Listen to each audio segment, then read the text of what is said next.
दोस्तों, आज मैं फिर एक बार आपके सामने सुनील शुक्ला। आज मैं अपने सीनियर रहनुमा मैं उनके बारे में बात करूँगा। उनका नाम है फसाद साहब। वो हलीम कॉलेज कानपुर में प्रोफेसर हुआ करते थे। ये उन दिनों की बात है जब मैं एमबीए कर रहा था और विश्वविद्यालय में रोज मैं देखता हूँ कि एक साहब जो दोहरे बदन के हैं, करीब 60 के रहे होंगे, रोज कम से कम 3 दफ़े नमाज पढ़ते थे। ये उनका रोज का नियम था। एक दिन मैं क्लास से निकला ही था कि उन शख्स को देखा कि वह फुटपाथ पर किनारे किनारे चले जा रहे हैं। मैंने उनको देखकर कहा, सर कहाँ जाएंगे? तो उन्होंने तपाक से कहा, मियाँ जाना तो ऊपर है, फिलहाल मैं हलीम जा रहा हूँ। मैंने पूछा कि मैं उधर ही जा रहा हूँ, मैं आपको कहाँ छोड़ दूँ? मियाँ नाहक परेशान होते हैं, मैं चला जाऊँगा। मैं खड़ा रहा, मुझे देखकर बोले, अच्छा भाई मुझे गोल चौराहे पर छोड़ दो। मैंने स्कूटर स्टार्ट किया, वो बैठ गए, हम लोग चल दिए। ये सिलसिला करीब करीब रोज का हो गया।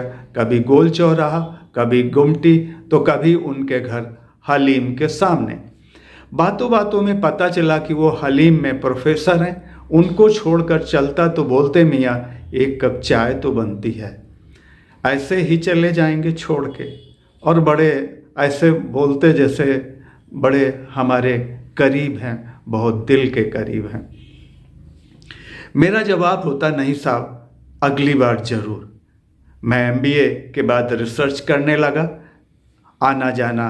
लेकिन आना जाना थोड़ा सा कम हो गया। इस मामले में बड़ा अपने को भाग्यशाली समझता हूँ कि मुझे अपने से बड़ों का आशीर्वाद मिला, गुरुओं का आशीर्वाद मिला, और जो अपनी जगत के माहिर लोग थे उनका आशीर्वाद मिला।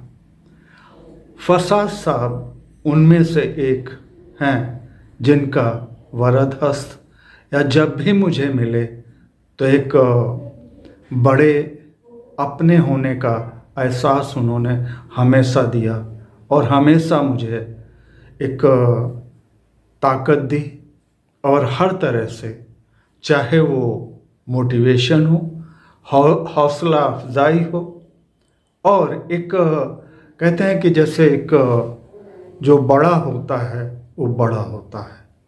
खासकर जब कोई आपको शिक्षा के जगत में मिल जाए तो आपके करियर को 4 चांद लगा देता है। ऐसे थे हमारे फसाद साहब।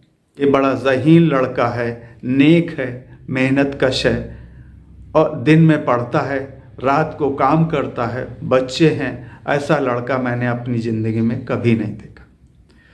चाहे वो एमबीए के दौरान हो, चाहे शोध के दौरान हो, रिसर्च के दौरान हो, चाहे कोई सम्मेलन हो, सेमिनार्स हो, चाहे कोई जगह हो विश्वविद्यालय में, जहाँ भी मिलते मुझे मोटिवेट करते और हौसला अफजाई करते।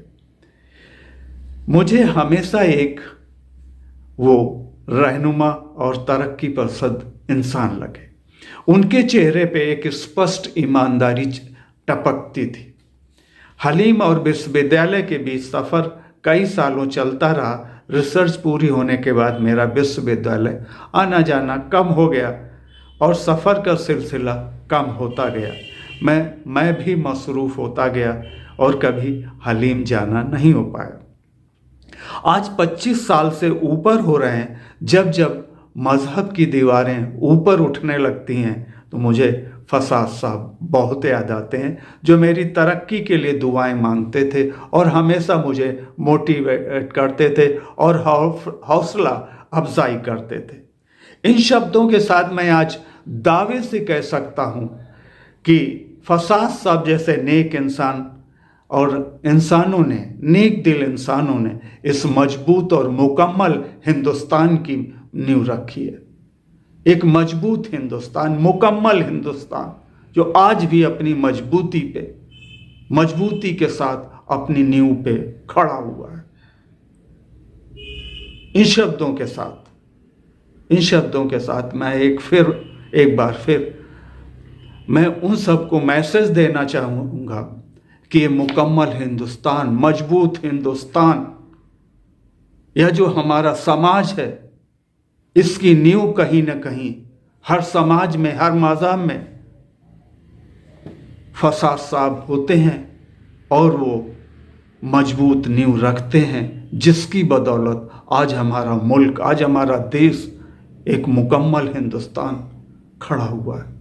इन शब्दों के साथ मैं सुनील शुक्ला आपके साथ अपनी बात को विराम देता हूँ।